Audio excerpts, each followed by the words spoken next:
In this video we will study about northern plains.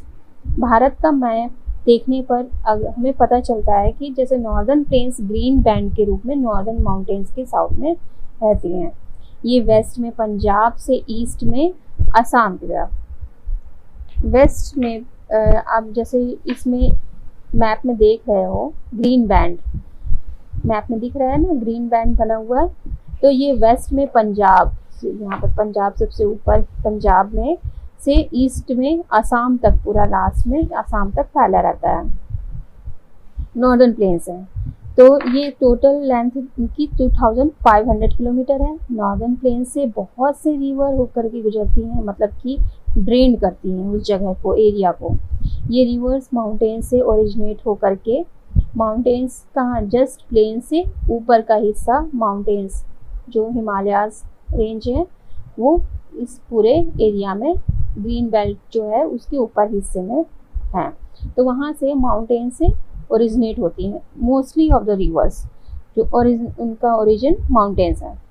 तो वहाँ से सिल्ट, सैंड, स्टोन्स, क्ले ये सब लेकर के आती हैं, और सेडिमेंट्स, ये जो सेडिमेंट्स हैं प्लेन पर आकर के नदियों के किनारे किनारे आसपास का एरिया वहाँ पे डिपॉजिट हो जाती हैं, और इस कारण से नॉर्दर्न प्लेन बहुत ही ज़्यादा फर्टाइल हो जाता है।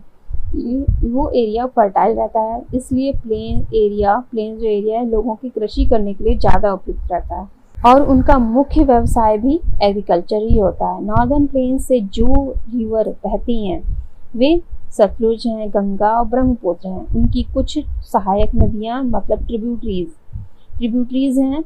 ये ट्रिब्यूटरीज मतलब क्या होता है? ट्रिब्यूटरीज पहले हम ये समझते हैं। ट्रिब्यूटरीज एक ऐसी छोटी रिवर्स हैं जो बहते हुए बड़ी नदी में मर्ज हो जाती हैं और या मिल जाती हैं। अब एक ऐसा क्षेत्र जो रिवर और इसकी ट्रिब्यूटरी होकर गुजरती है, जिससे उस एरिया को रिवर बेसिन कहते हैं। मतलब अगर कोई नदी जिस क्षेत्र से होकर के गुजर रही है, जिस भी जगह से होकर गुजर रही है, तो वो एरिया रिवर बेसिन होता है, क्षेत्र होता है। ए बेसिन मीन्स एरिया, वो क्षेत्र। नॉर्दर्न प्लेन्स को हम 3 रिवर्स बेसिन में डिवाइड कर सकते हैं। पहला है Sutlej river basin, Ganga river basin and Brahmaputra river basin. पहला सतलुज बेसिन है। सतलुज रिवर बेसिन है पंजाब और हरियाणा के एक पार्ट से सतलुज रिवर बेसिन उसका हिस्सा है, और सतलुज रिवर बेसिन मुख्य रूप से ये हरियाणा के एरिया को लेकर के वो पार्ट में आता है, हरियाणा के एरिया में आता है। बाकरा डैम सतलुज रिवर पर ही बना हुआ है। इस डैम के से आसपास का क्षेत्र इरिगेशन होता है और इलेक्ट्रिसिटी जनरेट होती है। सेकेंड है गंगा रिवर बेसिन। अब गंगा रिवर नॉर्दर्न प्लेन का सेंट्रल पार्ट हिस्सा होता है।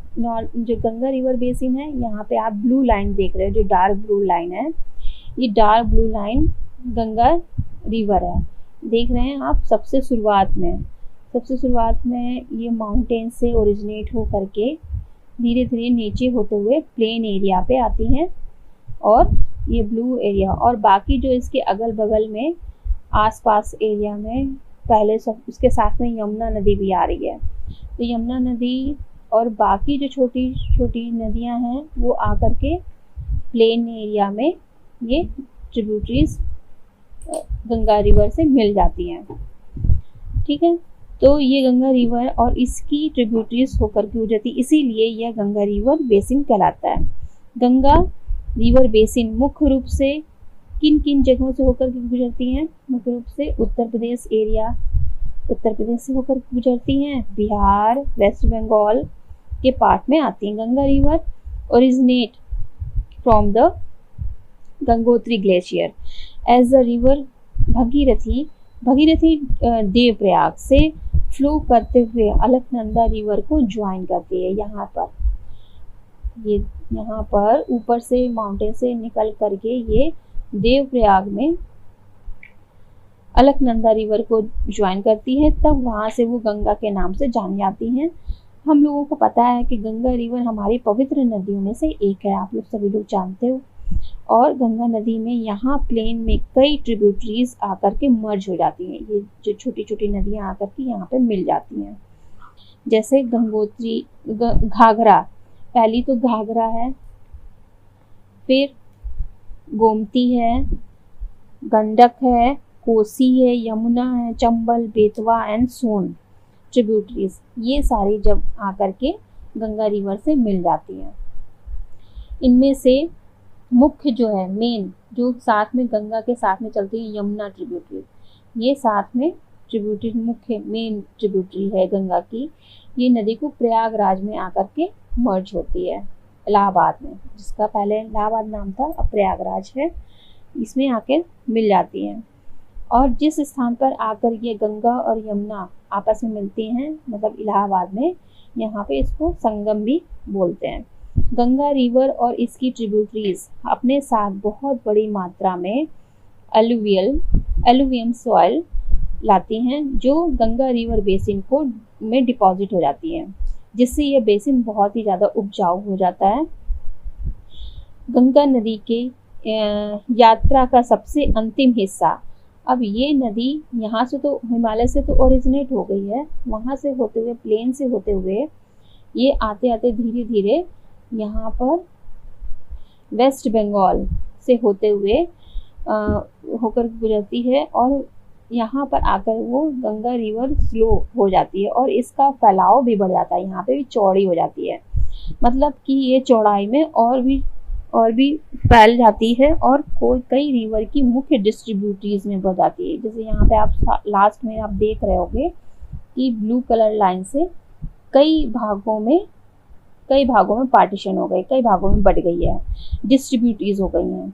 हुगली नदी मुख्य रूप से कोलकाता सिटी इस नदी के किनारे ही बसे हुआ है। हुगली नदी यहाँ पे लिखा हुआ है, देखिए, कोलकाता के पास में ही हुगली नदी के पास बसा हुआ है ये, जहाँ इसको पद्मा रिवर के नाम से भी जानते हैं। और ये डिस्ट्रीब्यूटरीज बांग्लादेश में जैसे ही इंटर करती है, वहाँ पे इसका नाम पद्मा रिवर है। अब नेक्स्ट क्या है, ब्रह्मपुत्र रिवर।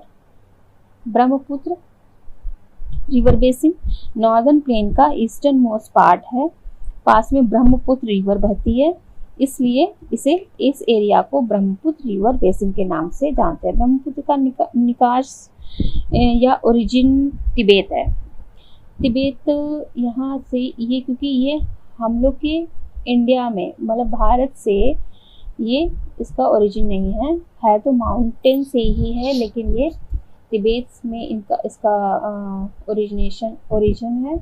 और ये यहाँ से होते हुए जो ब्लू कलर की लाइन सबसे ऊपर दिख रही है, ये ब्रह्मपुत्र है।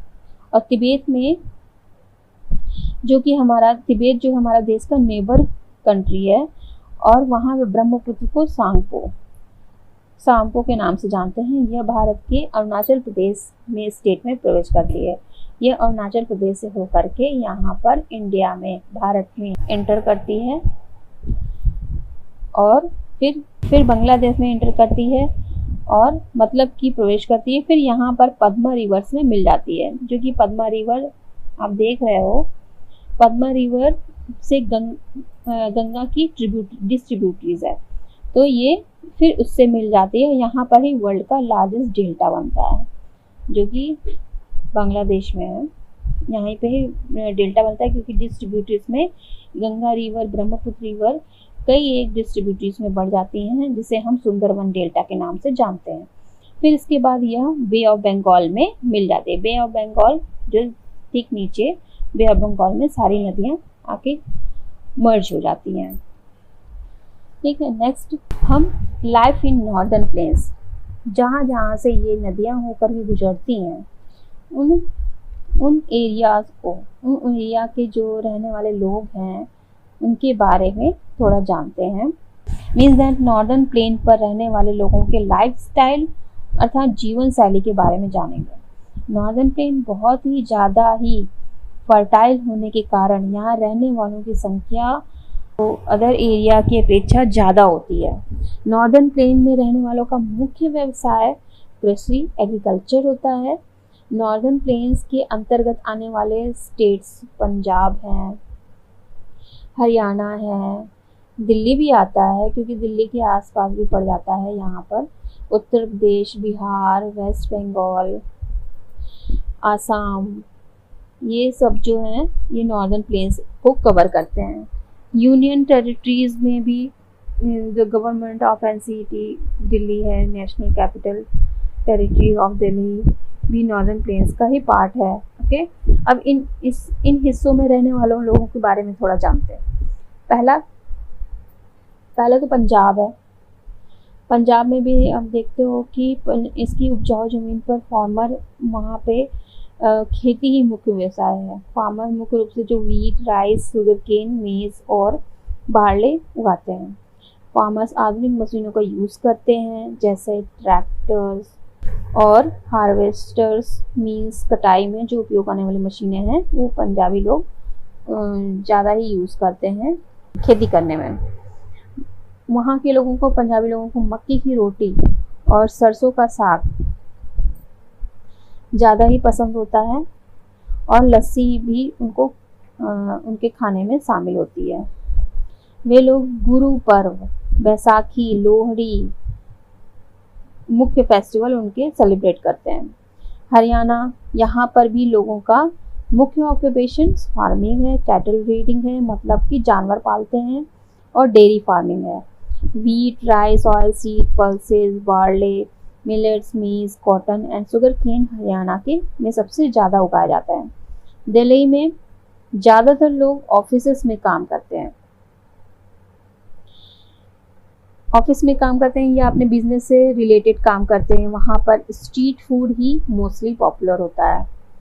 अब people of Delhi celebrate all major Indian festival जो है वो mostly of the festival celebrate करते हैं।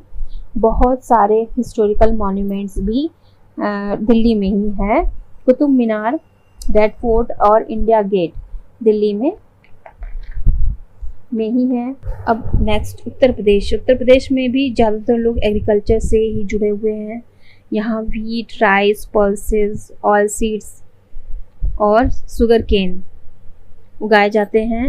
इन्हीं की फार्मिंग ज़्यादा होती है। उत्तर प्रदेश में फैक्ट्रीज भी हैं जो टेक्सटाइल, लेदर गुड्स और मेटल वेयर का भी निर्माण करती हैं। उत्तर प्रदेश में वर्ल्ड के 7 वंडर्स में से एक ताजमहल यहाँ के आगरा में है। जो बिहार में भी है, फार्मिंग ही यहाँ का मुख्य ऑक्यूपेशन है, व्यवसाय है। यहाँ के farmers rice, wheat, pulses, jute, oil seed, mango, guava, लीची और बनाना उगाया जाता है। लीची, लिट्टी चोखा और सत्तू पराठा यहाँ की पॉपुलर डिशेज हैं। बिहार की छठ पूजा भी बहुत ही फेमस फेस्टिवल है। नेक्स्ट है West Bengal. West Bengal farming ही बहुत ही मेन ऑक्यूपेशन है वहाँ पर। और इसकी जो है वेस्ट बंगाल में टी और राइस, जूट ये भी बहुत ज़्यादा मात्रा में उगाया जाता है क्योंकि वहाँ का क्लाइमेट ही इस तरीके का होता है। तो वेस्ट बंगाल में जूट मिल्स में जूट के बैग्स, रोप, कारपेट आदि का उत्पादन, प्रोडक्शन होता रहता है। इसके अलावा फिशिंग भी यहाँ का मेन ऑक्यूपेशन है। दुर्गा पूजा यहाँ का मेन फेस्टिवल है। यह बहुत ही श्रद्धा के विश्वास के साथ मनाते हैं यहाँ पर। असम में भी जूट और राइस के अलावा टी की भी फार्मिंग होती है। असम तो फेमस है अपने टी गार्डन के लिए। बिहू यहाँ का फेमस फेस्टिवल है जो एक क्रॉप फेस्टिवल है। Okay, this is the chapter 4. Read and watch carefully this video. Okay, thank you.